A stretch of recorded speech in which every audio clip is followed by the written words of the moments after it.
आइए दोस्तों नजर डालते हैं देश भर में कोरोना वायरस का माहौल क्या चल रहा है। कोरोना से जुड़ी 10 बड़ी खबरें इस वीडियो में मैं आपको फटाफट से बता देता हूं कि देश में अभी क्या कुछ हाल चाल और स्थितियां चल रही हैं वायरस से संबंधित। सबसे पहले तो आपको पता होगा दोस्तों, पिछले 24 घंटों के दौरान सबसे ज्यादा भारत में अब तक के सबसे ज्यादा नए मामले देखे गए। जी हाँ, कोरोना के सारे रिकॉर्ड टूट चुके हैं। 3,14,000 के पार नए केस आए। पिछले 24 घंटों के दौरान 2104 से भी ज्यादा लोगों की मौत हुई और तकरीबन 3,14,000 से ज्यादा नए केस आए। ये तो सिर्फ 24 घंटों का आंकड़ा है। अब आप अंदाजा लगाइए दोस्तों, भारत में कोरोना वायरस का बढ़ना कितना ज्यादा हो गया। इसीलिए मैं आपसे बार बार यही रिक्वेस्ट करता हूं कि जब भी घर से बाहर जाएं तो प्लीज मास्क लगाकर ही निकलें और बिना काम घर से बाहर जाए ही नहीं तो ज्यादा बेहतर है। चलिए अब नजर डालते हैं अपन देश में जुड़ी कोरोना की कुछ बड़ी खबरों पर। तो अपडेट देखिए, आप सावधान हो जाइए। 11 से 15 मई के बीच अपने पीक पर होगा कोरोना संक्रमण। एक दिन में निकल सकते हैं 35 लाख नए केस। जी हाँ, एक डराने वाली और चौंकाने वाली खबर निकल कर आ रही है। मेरा मकसद आपको डराना नहीं है, लेकिन दोस्तों जो खबर आ रही है वो आपको बताना जरूरी है ताकि आप पहले से ही सावधान रहें। राइट? जी हाँ, तो दरअसल अगर आप और हम ये समझ रहे हैं दोस्तों कि कोरोना की लहर को कम करने के लिए राज्यों में वीकेंड कर्फ्यू या वीकली कर्फ्यू, छोटा लॉकडाउन, कोरोना कर्फ्यू या स्वास्थ्य सुरक्षा सप्ताह जैसे कदमों से संक्रमण की रफ्तार कम हो जाएगी, तो शायद ये आपकी हमारी भूल साबित हो सकती है। फिलहाल देश में जिस रफ्तार से कोरोना संक्रमण के नए मामले बढ़ रहे हैं, उससे अंदाजा लगाने वाले विशेषज्ञों की तो यही राय है कि अगले मई महीने के 11 से 15 तारीख के बीच कोरोना के संक्रमण के मामलों की संख्या जो वो 33 से 35 लाख के बीच पहुंच सकती है। इसके साथ ही ये अपने चरम पर पहुंचकर एक नया रिकॉर्ड कायम कर सकता है, यानी कि कोरोना पीक पर जाएगा और मई के बीच में 15 मई तक, है ना। तो ये जो विशेषज्ञों की रिसर्च में जो डेटा निकल कर आ रहा है, इससे हमें यही सावधानी बरतनी चाहिए कि अभी भी बिल्कुल लापरवाही नहीं करनी है। साथ ही कोरोना को लेकर एक बड़ी खबर देखिए दोस्तों, दिल्ली पुलिस ने बड़ा फैसला लिया। अब दिल्ली पुलिस के जो 58 साल से ज्यादा उम्र के पुलिस कर्मी है ना, उनको फील्ड पर तैनात नहीं किया जाएगा, क्योंकि ज्यादा उम्र वाले लोगों में कोरोना ज्यादा असर कर सकता है। शुरुआत से ही यही चीज हमें देखने को मिली है और इसीलिए दिल्ली पुलिस ने बड़ा फैसला लिया। दिल्ली गवर्नमेंट ने कि दिल्ली पुलिस में जो 58 साल से ज्यादा उम्र के पुलिस कर्मी है ना, वो अब फील्ड पर तैनात नहीं किए जाएंगे, है ना। वो दूसरा ऑफिशियल वर्क करेंगे। और चलिए दिल्ली को लेकर और एक खबर देखिए दोस्तों, कोरोना से पूर्व मंत्री AK वालिया का निधन हो चुका है। अपोलो अस्पताल में इनका इलाज चल रहा था।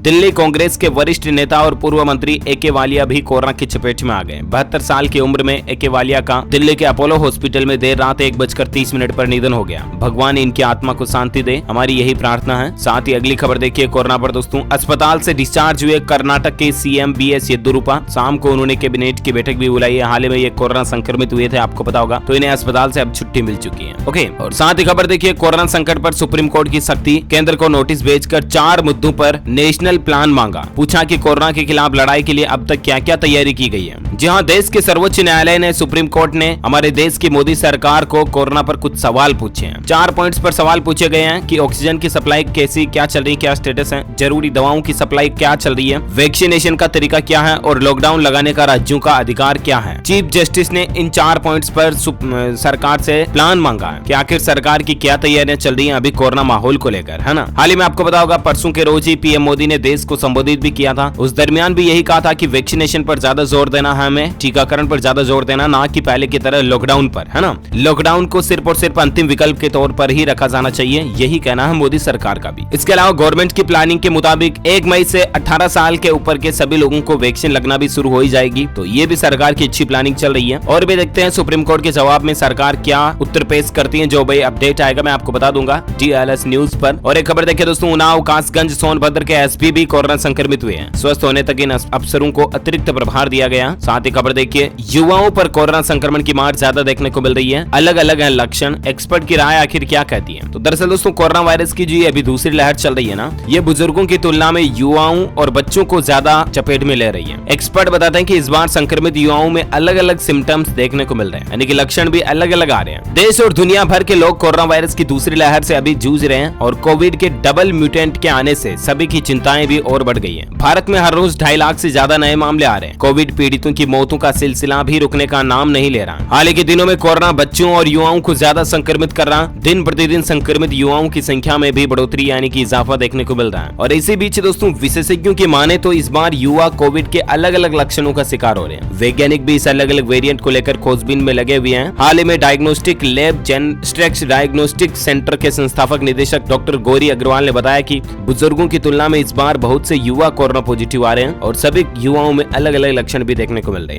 है ना। तो आप भी सावधान रहें, ऐसा ना सोचें कि हम तो यंगस्टर हैं तो हमें कोरोना आएगा नहीं या लेगा नहीं, तो दूसरी लहर कभी भी चपेट में ले सकती है। So please be careful. चलिए साथ ही कोरोना पर खबर देखिए कि शरीर में उथल फुथल मचा दे रहा कोरोना का वायरस। हार्ट अटैक और ब्रेन स्ट्रोक की भी वजह ये कोरोना वायरस बन रहा है। देखिए मतलब ये जो दूसरा कोरोना का जो संक्रमण है ना, कितना ज्यादा खतरनाक है, इस बात का अंदाजा आप यहीं से लगा सकते हैं। कई मरीजों के अंदर शरीर में खून का थक्का बन जा रहा है, खून गाढ़ा हो जा रहा है, क्योंकि संक्रमितों में डी डाइमर प्रोटीन तेजी से बढ़ रहा है, जिससे कि खून का थक्का बन जाता है। खून गाढ़ा होने पर बन रहे थक्के दिल का दौरा पड़ने की वजह भी बन रहे हैं। इससे ब्रेन स्ट्रोक व फेफड़ों में धमनी में अवरोध समेत कई सारी बीमारियां हो रही हैं। गंभीर बात यह दोस्तों कि संक्रमितों के साथ ही संक्रमण से उबर चुके लोगों के खून में भी डी डाइमर बढ़ा हुआ मिला है। तो ये कुछ मसला चल रहा है कोरोना वायरस का, मतलब कि अलग अलग मरीजों में किस तरह से ये अलग अलग प्रभावित कर रहा है। तो इससे अच्छा तो यही बेहतर है दोस्तों कि कोरोना के चपेट में ना ही आए, पहले से ही सावधानी रखें, राइट। और खबर देखिए आप, डुबल म्यूटेंट वेरिएंट के बाद अब भारत में कोरोना के ट्रिपल म्यूटेंट वेरिएंट भी देखे जा रहे हैं, और ये वेरिएंट अब वैज्ञानिकों की चिंता और बढ़ा रहे हैं। जी हाँ, इतने दिन तो डबल म्यूटेंट वेरिएंट ही था, लेकिन अब इसका ट्रिपल म्यूटेंट भी सामने आ गया। महाराष्ट्र, दिल्ली और बंगाल में ट्रिपल म्यूटेंट से संक्रमित कुछ मामले सामने आए हैं। ट्रिपल म्यूटेशन का मतलब है कि कोरोना वायरस के 3 अलग अलग स्ट्रेन यानी कि स्वरूप मिलकर एक नए वेरिएंट में बदल गए। वैज्ञानिकों का यह मानना है दोस्तों कि दुनिया भर में संक्रमण के नए मामलों में बेतहासा वृद्धि वायरस के नए नए वेरिएंट की वजह से हो रही है। मैकगिल यूनिवर्सिटी में महामारी विज्ञान विभाग में प्रोफेसर डॉक्टर मधुकर पाई ने कहा कि ये एक बहुत अधिक संक्रमणीय वेरिएंट है। ये बहुत सारे लोगों को बहुत जल्दी बीमार बना रहा। हमें टीके में भी बदलाव करने की जरूरत है। इसके लिए हमें बीमारी को समझना होगा। हमें युद्ध स्तर पर सीक्वेंसिंग करने की आवश्यकता है। तो कहने का मतलब अभी जो कोरोना की वैक्सीन वगैरह चल रही है ना, इसमें भी बदलाव की जरूरत है। ये वैज्ञानिकों का ही कहना है। भारत के लिए नए वेरिएंट से संक्रमित होने वाले मामलों की जीनोम सीक्वेंसिंग एक बहुत बड़ी चुनौती है, और भारत में अभी तक जितने भी मामले सामने आए उनमें से 1% से भी कम की जीनोम सीक्वेंसिंग हो पाई है। भारत में अभी 10 लैब में ही जीनोम सीक्वेंसिंग की जा रही है। तो कुल मिलाकर के इस पर साइंस की ओर ज्यादा रिसर्च मांगती है, तभी हम कोरोना की ओर ज्यादा बारीकियों को पकड़ पाएंगे, राइट। अच्छा, हालांकि दोस्तों ऐसा नहीं कि वैक्सीन बिल्कुल काम नहीं कर रही है। इस पर भी एक खबर देखिए कि वैक्सीन कोरोना संक्रमण रोकने में कारगर तो है, क्योंकि टीका लगवा चुके 10,000 लोगों में केवल 4 लोग ही कोरोना पॉजिटिव पाए गए हैं। ये कहना है ICMR का, यानी कि Indian Council of Medical Research Organisation जो है ICMR, उसका ये कहना दोस्तों कि कोरोना वैक्सीन लगा चुके लोगों में संक्रमण बहुत कम देखा जा रहा। हालांकि ऐसा भी नहीं कि संक्रमण जिन लोगों को वैक्सीन लग चुके हैं उनको नहीं हो रहा। ऐसे भी बहुत केस देखे गए दोस्तों जिनको 2 वैक्सीन लग चुके हैं, मतलब दोनों ही डोज लग चुके हैं, डबल बार वैक्सीन लग चुकी है, उसके बावजूद भी वे संक्रमित पाए जा रहे हैं। और यहाँ तक कि कई केसेस तो ऐसे भी हैं जिसमें दोनों ही वैक्सीन लगी होने के बावजूद भी संक्रमित होने के बाद व्यक्ति की मौत हो जा रही है। तो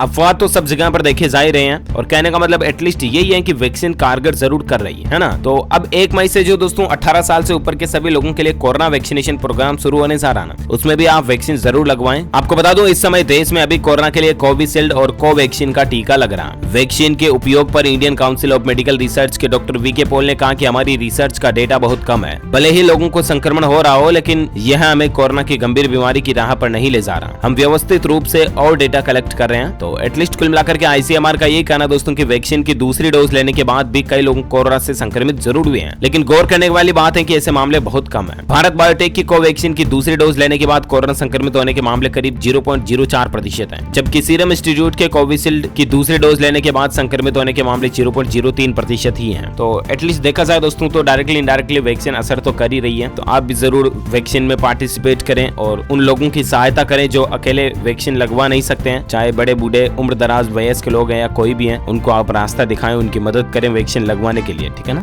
ओके, तो उम्मीद है ये कोरोना वायरस से संबंधित आज दिन भर की तमाम बड़ी खबरें आपको जरूर जानने मिली होगी। वैसे दोस्तों आप मुझे नीचे कमेंट करके बताओ कि आप कौन से राज्य में रहते हैं, ताकि पर्टिकुलर मैं आपके राज्य के समाचार भी आपके मोबाइल तक पहुंचा दूंगा, ठीक है ना। और बाकी आप इस वीडियो को लाइक जरूर करना और शेयर भी करना अपने दोस्तों के साथ फेसबुक और व्हाट्सएप पर। और एक काम और करना ना यार, इस वीडियो के नीचे आपको एक लाल कलर का बटन दिख रहा होगा, उसको दबा करके इस चैनल को सब्सक्राइब कर लेना, और पास में एक घंटी का बटन मिलेगा, उसको भी दबा देना, जिससे होगा ये कि आपको रोजाना की ताजा खबरें और मुख्य समाचार तुरंत आपके मोबाइल पर मिलते रहेंगे। ओके, और ख्याल रखिएगा आप अपना, खुद का, अपने परिवार का, दोस्तों मित्रों का, सबका। बिना काम घर से बाहर मत जाइएगा, लॉकडाउन लगा, पुलिस डंडे मारेगी, फिर मुझे मत कहना, मेरा तो चेताना आपको फर्ज है, इसलिए मैंने कह दिया। और बाकी मिलेंगे अगले नेक्स्ट अपडेट में, तब तक के लिए thank you, take care, good bye, जय हिंद, जय भारत, वंदे मातरम।